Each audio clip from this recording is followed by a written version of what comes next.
Muy buenos días, buenas tardes o buenas noches, dependiendo del horario en el que estén asistiendo a esta charla. Mi nombre es Víctor Ramón Martínez Zelaya, soy investigador del Laboratorio Nacional de Luz Síncrotron aquí en Brasil, en la ciudad de Campinas.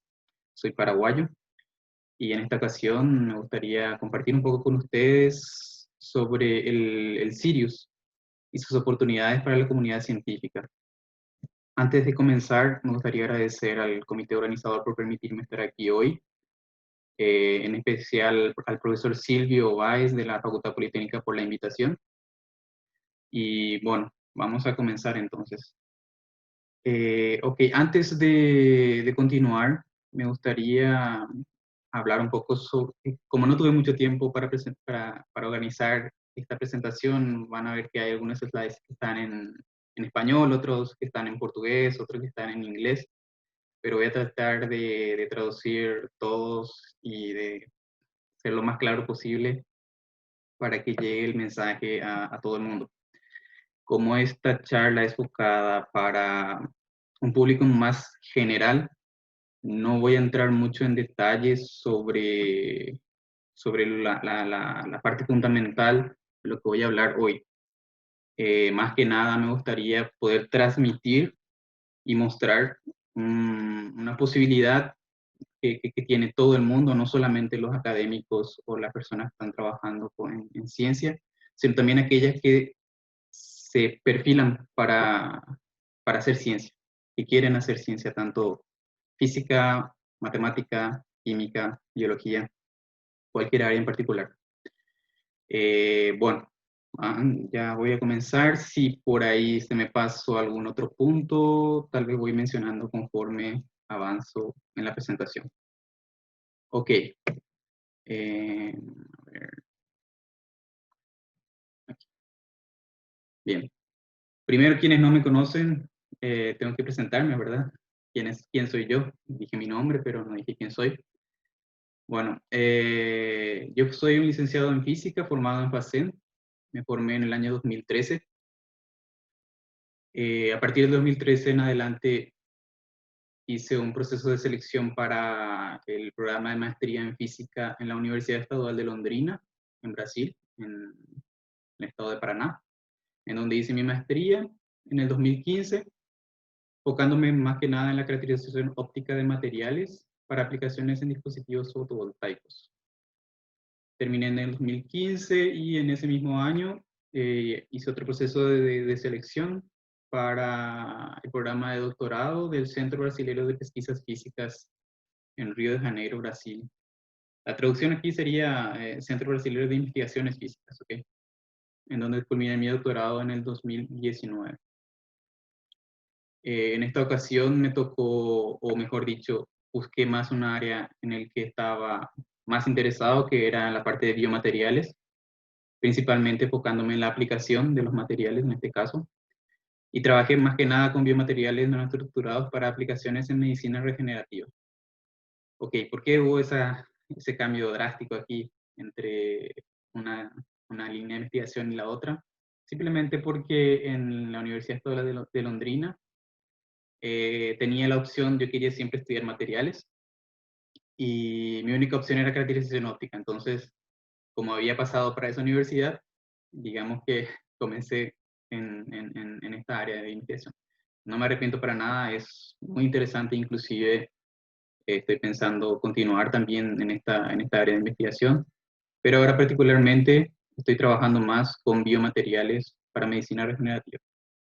Ok, el año pasado terminé mi doctorado y actualmente, a partir de ese año 2019, formo parte del cuerpo de investigadores del grupo MOGNO, del Laboratorio Nacional de Luz Síncrotron, del Centro Nacional de Investigaciones en Energía y Materiales, como había mencionado al comenzar. Ok, vamos avanzando. Bien, primero vamos a comentar un poco qué es el CNPEM, ¿verdad? ¿Qué es este laboratorio? Y quiero comenzar hablando que es una organización social sin fines lucrativos que está sobre contrato con el Ministerio de Ciencia y Tecnología e Innovación del Brasil. El centro compone 4 laboratorios principales. Aquí podemos ver el campus entero. Primero, está en la ciudad de Campinas, con una población de 1.2 millones de habitantes más o menos. Bueno, comenzando por el laboratorio principal, que es el Laboratorio Nacional de Luz Síncrotron. Ok, aquí estoy indicando dos flechas. ¿Por qué? Porque este es el Sirius, ok, del que voy a hablar principalmente en esta presentación, y este es el VX. Los dos fueron y son, o mejor dicho, el VX fue el anterior Laboratorio Nacional de Luz Síncrotron hasta el año pasado, cuando fue desmontado. Aquí podemos ver el laboratorio por dentro. Y ahora el nuevo Laboratorio Nacional de Luz Síncrotron es el Sirius, ok, que sería este de aquí. Y es el principal laboratorio de todo el campus, que es donde yo trabajo. Bueno, los otros 3 laboratorios son el Laboratorio Nacional de Biociencias, Laboratorio Nacional de Nanotecnología, que está situado aquí, y el Laboratorio Nacional de Biorenovables, básicamente dedicado para bioenergía y toda la parte de industrias del desarrollo y desenvolvimiento. Bueno, si cada uno tiene su foco en particular, ustedes pueden investigar un poco sobre cada uno de ellos. Yo voy a dejar al final de la presentación un link en donde hablan, o mejor dicho, el link del CNPN, en donde están todos los laboratorios detallados. Y pueden ver en ese link sin problema. Ok. Bueno, primero que nada, antes de empezar con la parte del Sirius, ¿verdad? Que es el principal laboratorio con el que quiero compartir. En este caso, primero quiero mostrar un poco sobre el intervalo del espectro de luz síncrotron. Ok, básicamente el espectro de luz, nosotros conocemos la luz en términos coloquiales, es el espectro visible, ¿verdad? En donde básicamente entramos en un determinado intervalo de energía o intervalo de longitud de onda. No hace falta que intenten entender muy a profundo lo que estoy diciendo, pero yo quiero que principalmente entiendan el concepto de que existen luz, o sea, luz electromagnética, onda electromagnética, desde las ondas de radio, las microondas, infrarrojo, pasando por el espectro visible, ultravioleta, rayos X leves, rayos X duros, llegando a rayos gamma. Eso no es más que una variación de la longitud de onda de la onda electromagnética y que consecuentemente por una ley física está directamente relacionada a la energía. Ok, entonces vimos la luz visible. Si nosotros sacamos una foto dentro del espectro visible, vamos a ver esta imagen.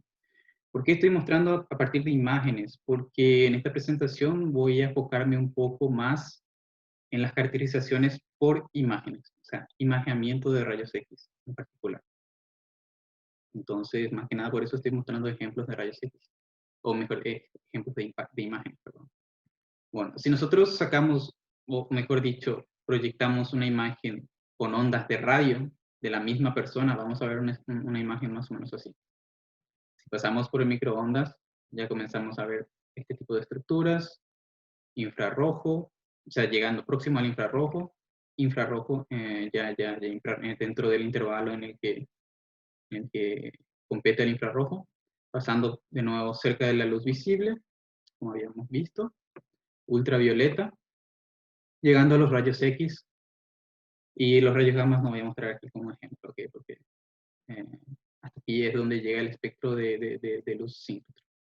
Bueno, entonces, el espectro de luz síncrotron básicamente compone el infrarrojo próximo hasta los rayos X duros, no llegan a los rayos gamma. Entonces, a partir de una misma luz, nosotros podemos obtener cada uno de estos tipos de radiación. ¿ok? Tipos de ondas electromagnéticas, caracterizado principalmente por la longitud de onda y por la energía, ¿ok? Para gente que trabaja con alumnos de física, ingeniería, tal vez eso sea mucho más, estén mucho más familiarizados con estos términos, pero para la gente en general estoy tratando de explicar de una manera más simple para que puedan entender y principalmente captar el concepto de que estamos dentro de este intervalo de energía, ¿ok? Bien, entonces, ¿por qué usamos esta luz síncrotron? Bueno, usamos básicamente para intentar entender las propiedades de diferentes tipos de materiales, ¿ok? ¿Cómo hacemos eso? Entonces, impactando partículas, ya sean electrones, neutrones, radiación electromagnética, que es en este caso, en la materia, es una es una de las maneras más comunes de aprender sobre ellas. O sea, impactar estas partículas en la materia nos permite generar una serie de efectos físicos que, digamos, nos dan la característica de ese material. Bien, yendo entonces un poco más profundo y hablando en términos bien simples, una vez que esa onda electromagnética o esa radiación atraviesa la materia o interactúa con ella, se generan en simultáneo tres efectos principales, que sería efecto de dispersión, transmisión y absorción. O sea, dispersión de rayos X, transmisión de los rayos X, ¿verdad? Básicamente la transmisión ocurre una vez que ocurrió la absorción, la materia absorbe rayos X, y lo que atraviesa es transmitido. Bien, existe una probabilidad del 50 a 50% más o menos entre transmisión y absorción. Claro, como había mencionado, uno está relacionado con el otro. Y un 0.5% de dispersión. Si me tranco algún momento, probablemente es porque esté pensando en portugués. Entonces, tengo que traducir rápidamente. Ok. Bien, en términos de flujo de fotones, que sería básicamente la cantidad de luz o la cantidad de onda que está llegando por segundo. Ese es un concepto bastante importante para intentar visualizar o tratar de entender un poco. O sea, nosotros podemos cuantificar cuántos fotones, cuántas ondas están llegando a mi muestra, detectándolo con un detector luego atrás de la muestra o directamente con el rayos X sin la muestra. Entonces yo puedo saber cuántos fotones están llegando a mi muestra. Cuando digo fotones, siempre me estoy refiriendo a los fotones de rayos X, en este caso porque estoy hablando de luz síncrotrón, ¿ok? Pueden ser también fotones de infrarrojo. También voy a mencionar un poco sobre eso, pero en particular voy a hablar más sobre rayos X. Bien, entonces si consideramos 10.000 fotones, claro, tenemos la relación entre cada uno de ellos en función a la probabilidad de ocurrencia. ¿Ok? Bien, cada uno de estos efectos genera un determinado efecto físico que sería dispersión elástica, dispersión inelástica, emisión fotónica, fluorescencia de rayos X y tomografía de rayos X, en este caso para la absorción. Cada uno de ellos se caracteriza por una determinada técnica que no voy a entrar mucho en detalle ahora. Ok, ¿por qué eso es importante y por qué queremos estudiar los materiales con la luz síncrotrón? Porque simplemente podemos hacer imágenes, o sea, podemos estudiar imágenes en multiescala y multicontraste. O sea, supongamos aquí entonces tenemos un ratoncito, ¿verdad? Un ratoncito de laboratorio, en el que queremos estudiar las neuronas del cerebro de ese ratoncito. El ratón de laboratorio es generalmente uno de los modelos biológicos más padronizados en la literatura. Entonces, siempre que se va a hacer algún test biológico, en general se utilizan los ratones para hacer este tipo de estudios, ¿ok? Y en este caso fue una patología de neuronas. En fin, aquí lo que quiero mostrar es básicamente lo que estoy diciendo aquí, la multiescala y multicontraste. En este caso, por ejemplo, fue una imagen de microtomografía de rayos X de una región donde fue seleccionada una neurona. Nosotros inclusive podemos ir más en una resolución mayor, intentando ya llegar a los 100 nanómetros más o menos, que es por una técnica de síncrotron también, que se llama nanoinfrarrojo, o sea, espectroscopía de infrarrojo por transformada de Fourier. Creo que sería la traducción más adecuada. Bien, pero también podemos inclusive estudiar células de esa neurona por técnicas de fluorescencia de rayos X en escala nanométrica. También nos permite la luz síncrotron hacer ese tipo de estudios, estudiando células. Ahora, si queremos, inclusive podemos entrar dentro de las células, por ejemplo, para ver vesículas de ellas, por otra técnica en particular. También podemos inclusive estudiar la cristalización de proteínas que están linkadas a esas vesículas y hacer un modelo de ellas a partir de unas determinadas medidas. Todo eso con una misma fuente, que sería la fuente de luz síncrotron, ¿ok? Bien, pueden ver que partimos de una escala, digamos, visible, a ojo humano, fuimos para escala micrométrica y llegamos a escala nanométrica, inclusive en escala de angstroms, que sería una unidad de medida aquí, 0.1 nanómetros de resolución espacial. ¿Okay? Entonces, ¿qué es lo que hace una buena fuente de luz? Una buena fuente de luz síncrotrón. Básicamente, la luz síncrotrón se genera por la aceleración de electrones. Pero esos electrones no se aceleran en forma lineal, se aceleran en una trayectoria circular. Y se aceleran tan rápido que llega a 99.999999% de la velocidad de la luz. En particular, el cirio llega a esta condición y eso nos genera propiedades como intensidad. Esto, tenemos una luz entonces, una luz bastante intensa, un amplio espectro de luz. Energético, cuando hablo de amplio espectro me estoy refiriendo a energía, y una fuente pequeña y colimada, o sea, una fuente coherente. ¿Qué sería por qué esto es importante? Imagínense entonces, en forma de luz visible, si tenemos una linterna que alumbra una flor. Vemos que la sombra de esa flor se distorsiona bastante si hacemos eso, inclusive más si hacemos a una distancia determinada, una determinada distancia de la flor. ¿Okay? Eso es porque la luz de la linterna no es pequeña y no es colimada. Ahora, si hacemos eso con una luz que sea una fuente que tenga una divergencia pequeña, en este caso, la divergencia sería qué tan, ¿cómo puedo decir? No está dispersada en todo el espacio, entonces la luz es colimada. Podemos dar como ejemplo los láseres, por ejemplo. Y atravesamos ella, vamos a ver que la resolución es mucho mejor. O sea, conseguimos resolver mejor las estructuras de ese material. Entonces, ahora estoy hablando de divergencia. ¿Por qué estoy hablando de divergencia?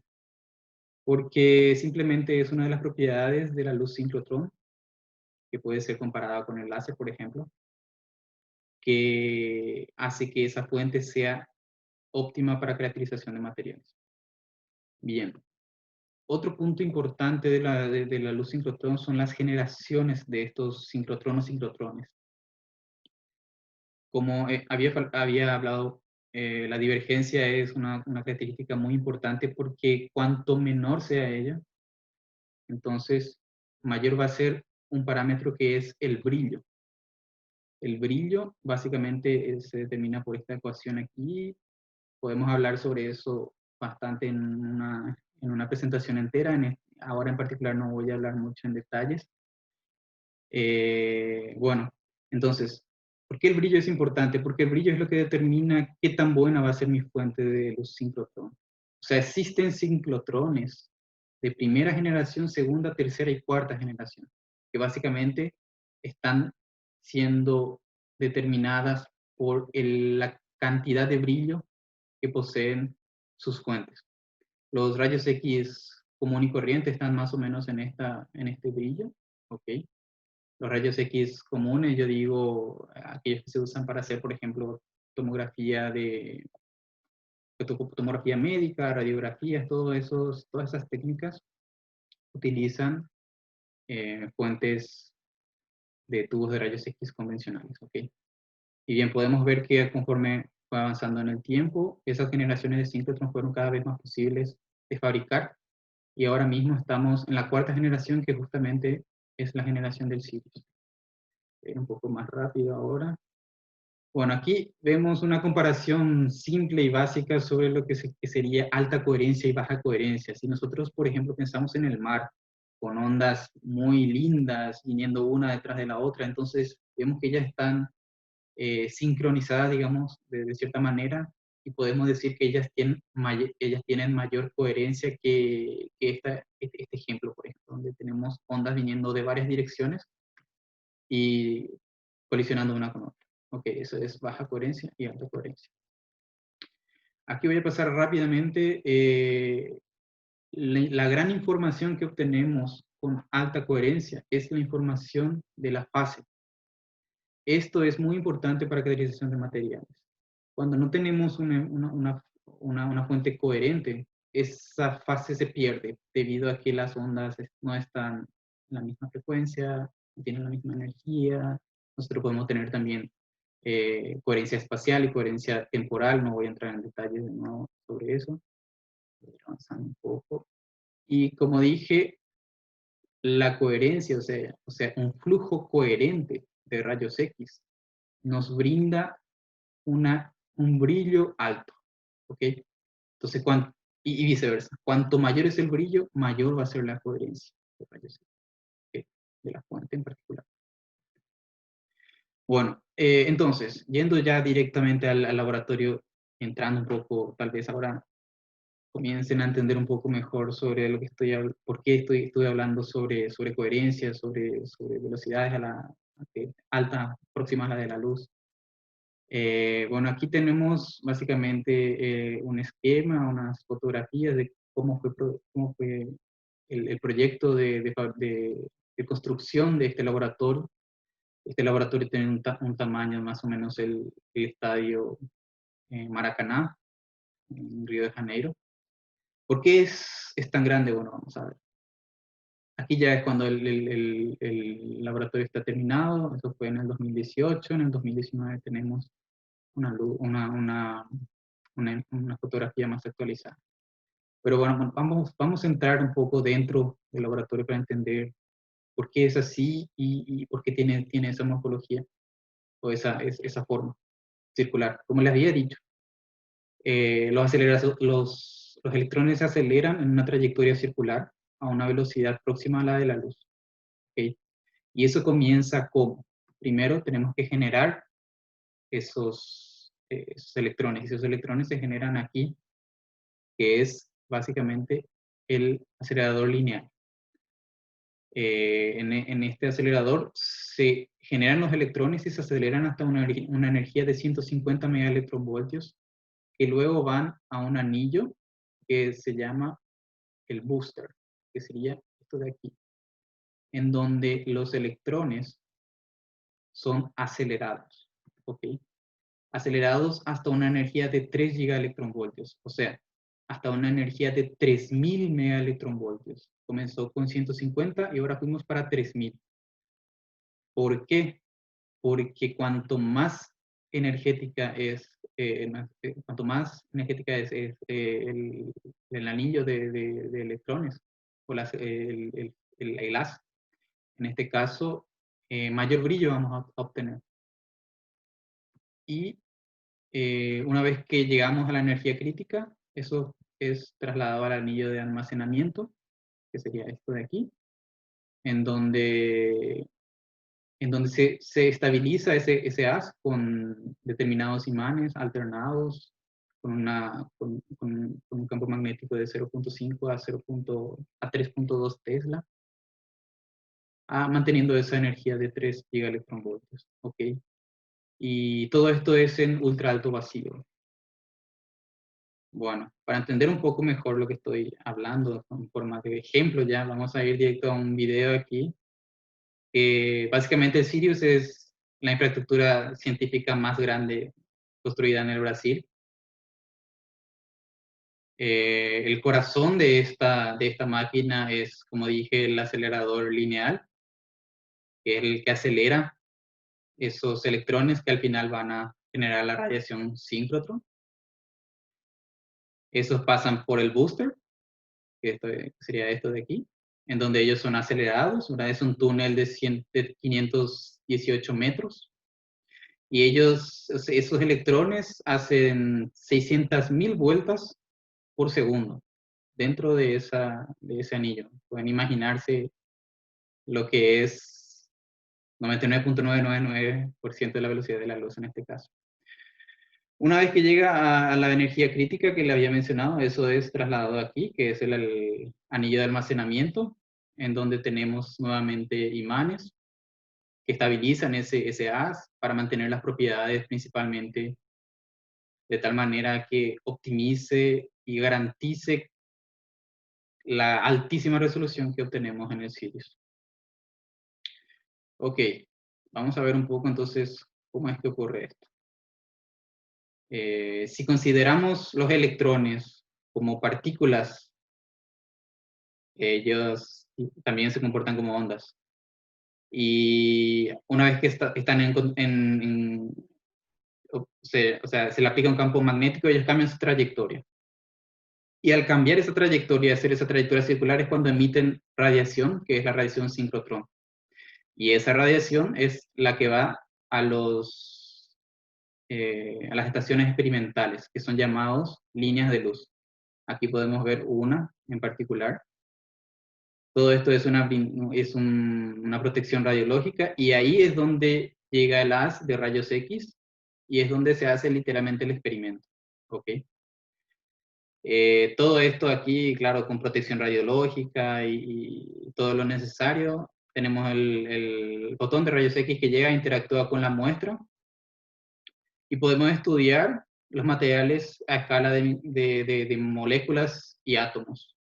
En particular, el Sirius va a tener una apertura con unas pocas líneas de luz, pero tiene una capacidad de hasta 40 líneas de luz. O sea, podemos tener 40 estaciones experimentales a lo largo de toda la circunferencia del laboratorio.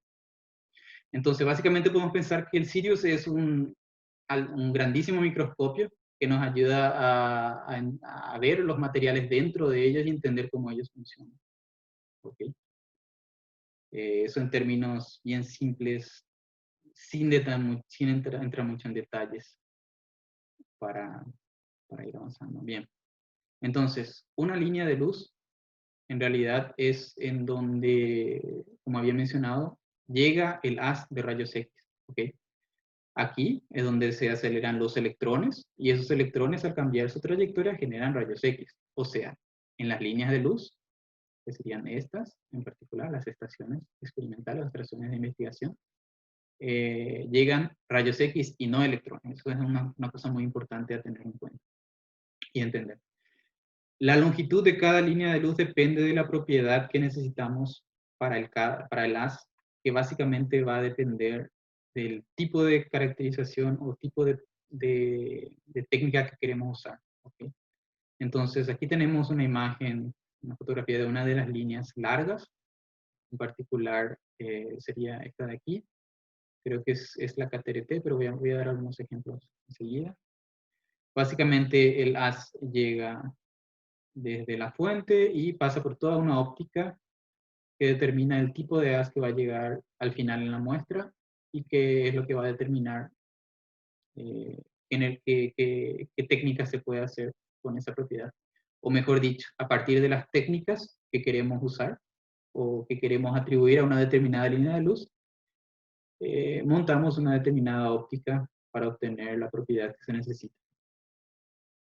Bien. La instrumentación, básicamente, tenemos la fuente, tenemos los slits, monocromador si es que es necesario, espejos de rayos X que focalizan, por ejemplo, en una determinada dirección, si necesitamos un haz bastante focalizado, porque este haz es, en, en términos simples, es un haz muy grande, con un área transversal muy grande y no ideal para hacer, por ejemplo, para utilizarlo para técnicas con resolución nanométrica. Entonces necesitamos focalizar ese haz para obtener esa propiedad. Bueno, básicamente la estación experimental consiste en una estación óptica, sería cabana óptica, y una cabana experimental, donde se realiza el experimento. Ok, claro, la cabana óptica está básicamente toda la óptica que determina la propiedad de radiación que va a llegar aquí en la cabana experimental, que son los monocromadores que discretizan, por ejemplo, esa energía. Le había mencionado que el haz de rayos X va desde el infrarrojo próximo hasta rayos X duros, ¿cierto? Eso quiere decir que va de energías bajas a energías muy altas. Pero con este instrumento, que es un monocromador, podemos discretizar esa energía y trabajar a una determinada energía fija, por ejemplo, entre 2 a 70 kiloelectronvoltios. Qué sé yo, necesitamos un experimento de una energía de 30 kiloelectronvoltios, ok, podemos fijar eso en 30 y no simplemente irradiarlo con todo el espectro electromagnético del sintotrón. Bien, aquí serían los espejos, que son los que focalizan el haz en el caso de que sea necesario. La metrología, o sea, los estadios de las muestras, que sería básicamente las plataformas en donde se colocan las muestras para poder medirlas, ya sea si queremos hacer medidas in situ, ya sea caliente o calentando o enfriando, si necesitamos una estabilidad de tal forma que consigamos resoluciones nanométricas, esa plataforma debe ser capaz de, de, de, de llegar a esa estabilidad. Todo eso es medido, existe un equipo de metrología que garantiza que todos los equipos están dentro de, de las condiciones ideales. Ok, y finalmente, una vez que llega nuestra muestra, claro, si tenemos todos los efectos que había mencionado al inicio, pasando en simultáneo, necesitamos poder ver esos efectos. O sea, una vez que llegó el rayos X, llegaron los rayos X, interactuaron con mi muestra, yo necesito captar la señal de esos mismos rayos X que interactuaron con mi muestra. Entonces yo necesito de detectores. ¿Okay? Dependiendo del tipo de técnica, yo voy a usar uno u otro tipo de detector. Y aquí tenemos un ejemplo de una medida, que es una medida de difracción de rayos X. No voy a entrar mucho en detalle, podemos hablar eso después en una otra charla ya enfocada más para parte científica. Okay. Bien, aquí tenemos la serie de líneas de luz que están siendo proyectadas para la fase A, que sería la primera fase de apertura del Sirius. En particular voy a mostrar ejemplos, o voy a mencionar las líneas de luz que están enfocadas para imágenes, o sea, direccionadas para obtención de imágenes. Bien, comenzando entonces, vamos por Manacá. Básicamente es una línea de luz de cristalización de proteínas, macromoléculas. Vemos aquí tenemos un túnel gigante. Pueden imaginarse si el techo es de aquí hasta aquí, pueden imaginarse el tamaño de este túnel. ¿Por qué existe ese túnel aquí? ¿Y por qué es tan largo? Porque ese túnel tiene que estar en ultra alto vacío. Porque los experimentos, o sea, la muestra en la que yo estoy irradiando está más o menos aquí en esta posición, dentro de esta cabana. Todo esto está claro con una protección radiológica ideal, de tal forma que yo no reciba radiación en las las inmediaciones de la sala, ¿ok? Y necesito un túnel lo suficientemente, en una condición de vacío suficientemente alta para que yo pueda colectar señal allá en el final del pasillo o del túnel, que básicamente me da la información de mi muestra medida en esta posición. O sea, el haz de rayos X llega desde allá, interactúa con mi muestra permite, por ejemplo, difracta, y yo colecto allá en aquella posición el difractograma, o en este caso la imagen de difracción. ¿Y por qué está en vacío? Porque no pueden haber ninguna molécula que me haga una redispersión o interactúe con ese haz que básicamente me está dando la información de mi muestra y de nada más. Si esto no estuviese en vacío, yo estaría interactuando el haz que lleva la información de mi muestra con moléculas de aire, por ejemplo. Entonces, por eso es muy importante esos cuidados. En este caso, para esta línea en particular. Existen otras líneas en las que no es necesario. Bien, aquí podemos ver un plano más general, la línea de luz, como estaba diciendo, es Manacá. Esta es una línea de cristalografía, nanocristalografía de macromoléculas, macro y micro, macro, micro y nanocristalografía. Perdón, macro, micro y nanomolecular. Cristalografía en macro, micro y nanomolecular. Ok, básicamente tenemos dos estaciones experimentales en esta línea de luz y es enfocado principalmente para estudiar macromoléculas tridimensionalmente, particularmente virus, proteínas, membranas, complejos de proteínas y ligaciones entre ellas. Esta es la línea de luz en el que se habilitó el primer experimento del Sirius. En particular midieron el virus de COVID. Pueden ver en el sitio web, si quieren informarse más sobre este experimento en particular.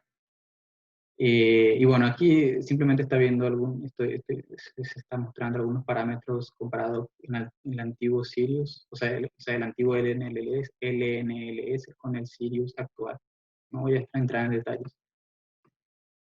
Bien, después tenemos, por ejemplo, KTRT, que también es una línea de luz focada en imágenes. Es una línea de luz optimizada para realizar imágenes por difracción coherente de rayos X. Nuevamente ven la palabra coherente, o sea, la coherencia de ese rayos X es lo que nos permite recuperar la información a partir de una imagen de difracción.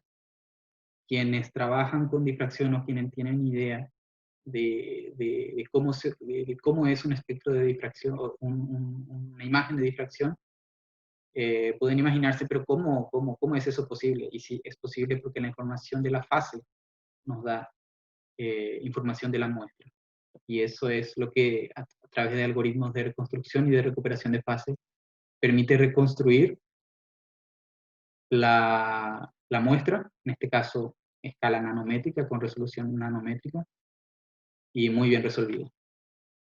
Bien, no entra en detalles, pero básicamente es tocada para materias leves, materiales biológicos, estructuras nanométricas y polímeros, catalizadores, etc. Okay. Yendo un poco más rápido, también KTRT nos brinda laboratorios de apoyo para los usuarios, para preparación de muestras, ya sea preparación de muestras criogénicas, que sería básicamente muestras a muy baja temperatura, ¿ok? De tal forma en que disminuyas la cantidad de dosis de radiación que recibe tu muestra y impidas que, por ejemplo, ella se destruya debido a los rayos X. También laboratorio de cultura de células, ultramicrotomía, laboratorio de biología, y aquí son las técnicas que podemos, que nos ofrece esta línea de luz. Básicamente todas son técnicas de imaginamiento de rayos X.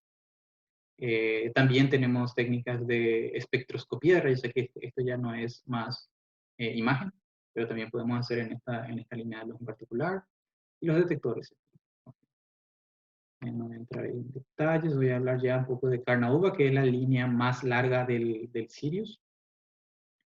Es una línea enfocada también para imágenes, pero es una línea de luz ya direccionada para medidas multitécnicas, o sea, podemos medir varias técnicas en simultáneo, como había mencionado. Todos los efectos de transmisión, dispersión y absorción ocurren al mismo tiempo. O sea, si tuviésemos los detectores, en este caso, esta línea de luz tiene los detectores para captar cada tipo de señal, podemos captar todo eso en simultáneo.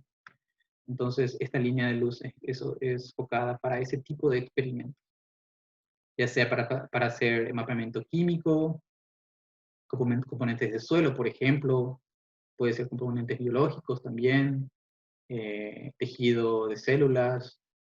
En particular, para esta línea de luz sería más en condiciones de ultra alto vacío para poder llegar a las resoluciones permitidas o diseñadas para esta línea de luz.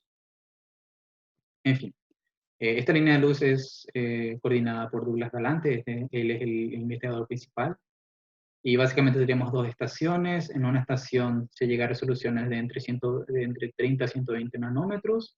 Y en la otra, una resolución un poco peor, que sería en términos de altísima resolución, estoy diciendo peor resolución, ¿ok? Ya llegando entre 500 a 100 nanómetros de resolución espacial. Y en un intervalo de energía de 2 a 15 kiloelectronvoltios, ¿ok? Bien, también podemos hacer técnicas de imágenes y todas las otras técnicas que nos permitan obtener a través de todos estos detectores que están situados justo en el punto donde se sitúa la muestra. ¿Okay? Bien, esto es una de las líneas que más prometen, una de las líneas de luz, debido a que en una sola medida podemos obtener innumerables informaciones sobre nuestra muestra por diversas técnicas, ya sea haciendo tomografía, inclusive mapeamiento químico, difracción, varias opciones. Dicroísmo, creo que dicroísmo se puede hacer aquí, pero bueno, en fin, básicamente podemos hacer varias técnicas en esta línea de luz.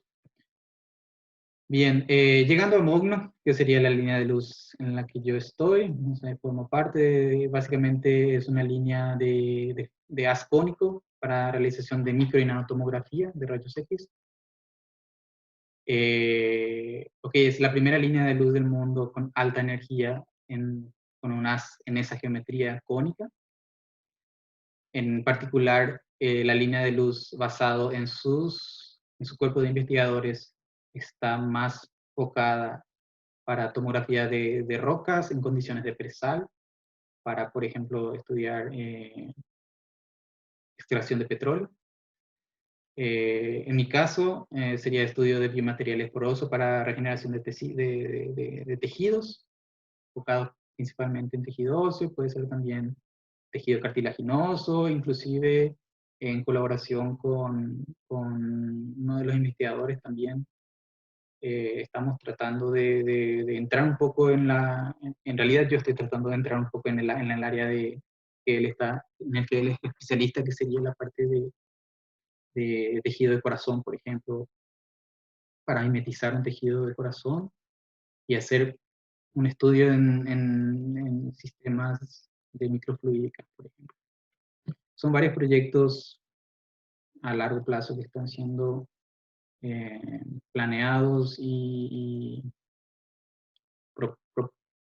propuestos. Creo que está bien. Bien, también se pueden hacer tomografías in vivo, que sería con tomografía de pequeños animales, que serían ratoncitos. In vivo quiere decir que pueden hacer una medida dejando el animal vivo y una vez que terminen la medida, el animal no muere. O sea, básicamente haces la medida de tal forma que eso no afecte a la funcionalidad o el sistema biológico que vos estás estudiando sistema vivo, en este caso. Ya, de hecho, existen sincrotrones en Francia que hacen inclusive medidas en humanos, principalmente enfocado en tomografía, en mamografía, tomografía de mamas. También ya llegué a ver algunos artículos en el que llegaron a hacer tomografía craneal para diagnosticar cánceres de cerebro. En todo caso, uno puede imaginar, ok, pero si yo estoy trabajando con energías altísimas, con un flujo altísimo, ¿eso no sería perjudicial para el paciente? No, es todo lo contrario. Debido a que podés discretizar la energía, podés disminuir la cantidad de dosis que depositas en el paciente, de tal manera a que puedas garantizar la calidad de vida de ese paciente y simplemente diagnosticar algún problema, alguna patología de ese paciente. Por eso el sincrotrón se torna una herramienta bastante útil y bastante prometedora para ese tipo de estudios de diagnóstico. Si alguien se hizo alguna vez una tomografía médica, ustedes pueden, si experimentaron, estaban quietos. En ese caso, lo que estaba ocurriendo es que el haz de rayos X estaba girando alrededor de ustedes. Porque para hacer una tomografía básicamente necesitas proyectar, hacer varias radiografías en todos los ángulos posibles de 0 a 180 o de 0 a 360 grados alrededor del cuerpo. En este caso, como estamos en una fuente de luz sincrotrón, nosotros nos podemos agarrar todo el laboratorio y girar de tal manera que se pueda hacer las medidas con la muestra o con el paciente estando quieto. Entonces, lo que se hace es, en vez de girar la fuente, gira el paciente, ¿ok? En este caso, para la medida del paciente en el cinturón de Francia, claro, se tuvo que girar el paciente y se obtuvo resultados muy, muy, muy impresionantes y ideales con una reducción de dosis absurda, así en el sentido de que era mucho menor la dosis que recibe el paciente cuando hace una tomografía médica normal. Bien, como estaba hablando, las técnicas de imágenes de esta línea en particular, que es MOGNO, se basa en tomografía en 3D, ¿ok? Imágenes en 3D, en modo zoom. O sea, conseguimos medir la muestra en una región mayor, con una resolución peor, y luego conseguimos llegar y hacer un zoom y medir en una posición que el usuario, en este caso, o el científico determina, y hacer la misma medida de la misma muestra en una posición diferente con una mayor resolución. Eso sería una tomografía en modo zoom. También tomografías con resolución 4D, o sea, aparte de las 3 dimensiones, le agregamos una dimensión más que sería la dimensión del tiempo. De tan grande que es el flujo, conseguimos hacer, por ejemplo, una tomografía o una micro o nanotomografía en un segundo. O sea, una tomografía por segundo. Por ejemplo, si queremos estudiar sistemas dinámicos, es ideal para ese tipo de experimentos. Bien, y también la tomografía en vivo, como estaba hablando. Los ambientes de muestras, tenemos células de alta presión, que va a esta determinada presión de 100 megapascal, temperatura de 250 grados Celsius. Esto para la célula de flujo, ¿ok? Y bien, esto sería el volumen por minuto al que está proyectado esta célula en particular. Claro, eso se puede ir adaptando dependiendo de la instrumentación que el usuario, en este caso, va a necesitar. También se proyecta un horno que llega hasta 1300 grados Celsius para, por ejemplo, ver estructuras como cómo cristalizan materiales, cómo cristalizan dendritas. Existe una serie de líneas de investigación que pueden ser atacadas utilizando este tipo de ambiente de muestra. Bien, voy a ir viendo un poco más, verificando corto de tiempo. Aquí simplemente sería la óptica de la línea de luz, de tal forma que lleguemos a las con geometría cónica. Estos son los espejos de rayos X, el conjunto de 3 espejos que componen la óptica de MOGNO en este caso. para llegar al haz de 100% nanómetros, un foco de 100% nanómetros que nos permite llegar a una máxima resolución de 100%, en este caso, resolución espacial, y una resolución temporal de 1 segundo. Bien, esas son simplemente simulaciones del perfil del haz, en donde muestra cómo llegamos a las 3 energías características de MOGMA, que son 22, 39 y 67.5 kiloelectronvoltios. Bien, aquí es toda la parte de detectores que utilizamos. En particular, MOGMA va a contar con 3 detectores. No voy a entrar en detalles para qué es direccionado cada uno de ellos, pero básicamente cada uno es utilizado para llegar a una determinada resolución. Si queremos baja resolución o si queremos alta resolución. Okay. Bien, algunas aplicaciones. Aquí tenemos, este es uno de mis recientes trabajos publicados, donde se estudia la arquitectura trabecular de huesos trabeculares, okay, durante el proceso de reparo óseo en tibias. En este caso se utilizaron ratones. Okay. Bien, se pudo caracterizar la topología de arquitectura de crecimiento, formación de redes, de trabéculo, orientación de esas estructuras. Se utilizó, por ejemplo, polinomios de Legendre para poder obtener ese tipo de orientaciones y determinar un comportamiento para ese tipo de estructuras, ya sea bajo control, o sea, un defecto sin ningún agente que agilice ese proceso de regeneración, y también con el agente que agilice el proceso de regeneración, que sería el biomaterial en particular. Y se estudió todas las propiedades que ese material brindó para agilizar el proceso y obtener una mejor performance de regeneración. Bien, aquí tenemos algunas características topológicas que se pudo obtener a partir de técnicas. Las técnicas son la de microtomografía de rayos X, en este caso. Bien, aquí tenemos otro artículo que mi grupo en el doctorado, o sea, mejor, durante mi doctorado pude publicar, en este caso, ya sea para liberación de iones en medios biológicos o para delivery de fármacos en este caso. Los dos artículos pueden buscarlos. En particular, este es bastante interesante porque implica también medidas de microscopía electrónica de transmisión, en donde vemos las nanopartículas. Aquí están en formato de agregados, en forma de microesferas. Esta es una técnica de microtomografía, y aquí ya tenemos una microfluorescencia de rayos X, en donde vemos cómo esos iones van siendo liberados. Y este es otro artículo en colaboración, en donde ya es para la parte de delivery de fármacos, utilizando las mismas microesferas como agente cargador de la droga.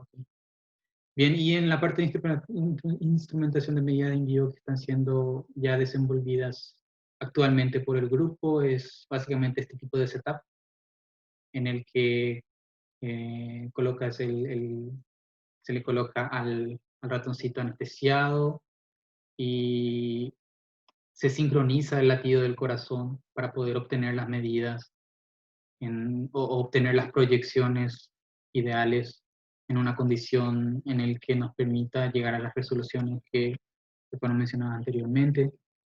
Bien, y finalizando la presentación, eso como les había mencionado, son algunas aplicaciones que podemos ver o que podemos explorar a través de técnicas de imagen por radiación síncrotrón.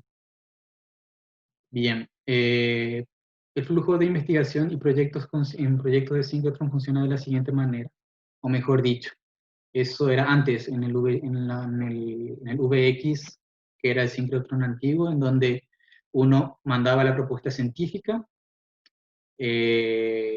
mencionaba el tipo de muestra y cómo iba a preparar, o sea, el propio usuario tendría que preparar la muestra y hacer las precaracterizaciones de tal forma a que ese proyecto en particular sea aprobado para poder obtener tiempo de línea de luz y hacer toda la parte de adquisición de datos y análisis. Entonces, en las instalaciones de síncrotron se hacía básicamente la preparación de la muestra para la medida en particular, la adquisición de los datos y el análisis hasta un cierto punto. Luego el usuario hacía toda la parte de modelaje y la documentación científica.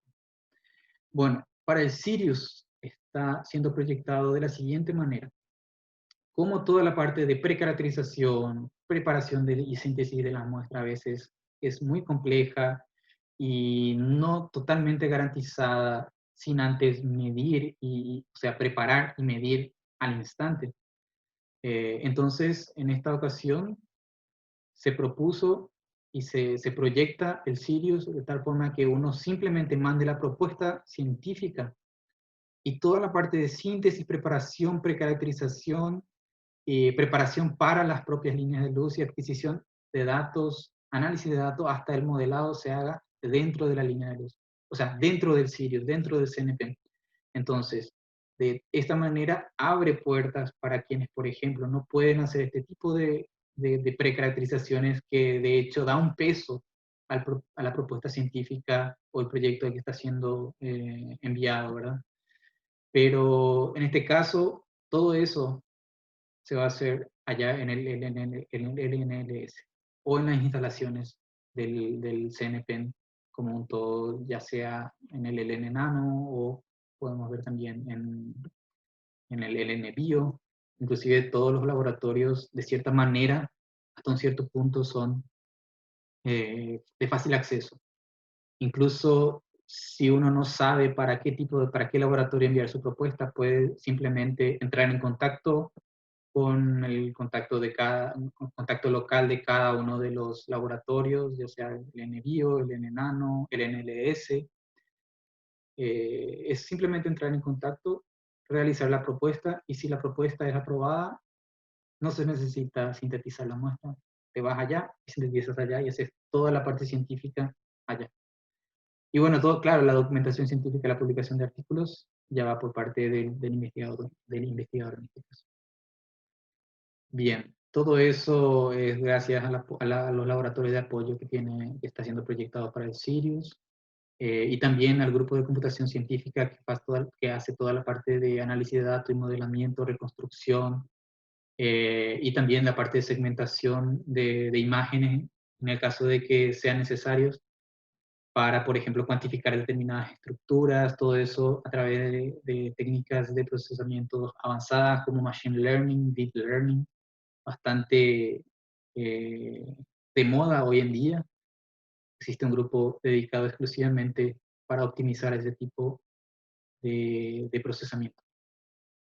Bueno, finalizando, me gustaría agradecer a todo el grupo, en mi grupo en particular, que es el grupo Mogno, que es liderado por Nathalie, es nuestra líder y el contacto principal de la línea de luz. Pero claro, existen también otros investigadores como Talita y Murilo, que son mis colegas directos.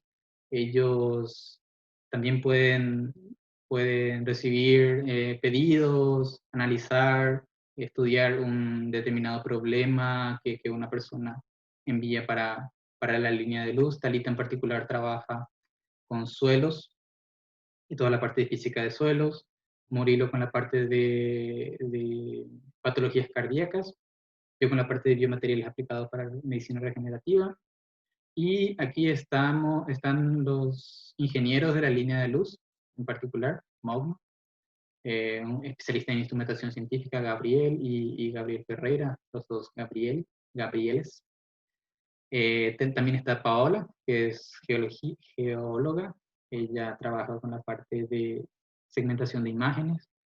Y el pasante sería intern, creo que es pasante. Luca, que está finalizando ahora su iniciación científica, con nosotros también en la parte de instrumentación. Bien, así quería finalizar la presentación. Espero que haya podido transmitir la información que quería brindar y tratar de ver o de demostrarle a la gente todo lo que, todas las posibilidades para realizar ciencia que tenemos en Latinoamérica.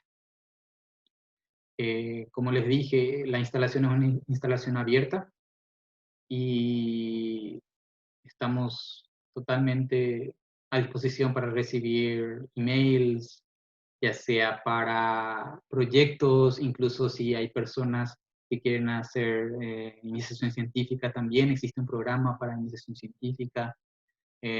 También para posgraduación, en este caso ya es un poco más complicado porque el laboratorio no tiene un programa de posgraduación, pero sí los investigadores pueden estar asociados o vinculados, ¿cómo sería? Mm, Sería habilitados en este caso, en universidades próximas. En este caso puede ser la UNICAMP, puede ser la Estadual de São Paulo. Existen varias universidades en las que el investigador puede estar vinculado y así, con colaboración con la universidad, se hace una maestría o un doctorado. Entonces, lo que el alumno hace es ir al laboratorio con nosotros, hacer toda la parte de investigación allí y a la par la investigación o la parte de procesamiento y la parte de discusión científica con su orientador principal que estaría eh, vinculado a la institución o a la universidad en este caso. También es posible que si el investigador del Laboratorio Nacional de Luz Sínchrotron esté debidamente eh, vinculado a la universidad, entonces sí, entonces el investigador del Laboratorio Nacional de Luz Sínchrotron puede ser el orientador principal. También existe esa posibilidad. Okay. Bien, para mayor información y oportunidades pueden visitar la página cnpen.br. Muchas gracias por su atención y tengan todos un buen día y cuídense. Espero que todos podamos superar estos tiempos difíciles y que, bueno, inclusive gracias a eso es que yo pude dar esta presentación hoy. Si no, eso no iba a ser posible. Muchas gracias nuevamente.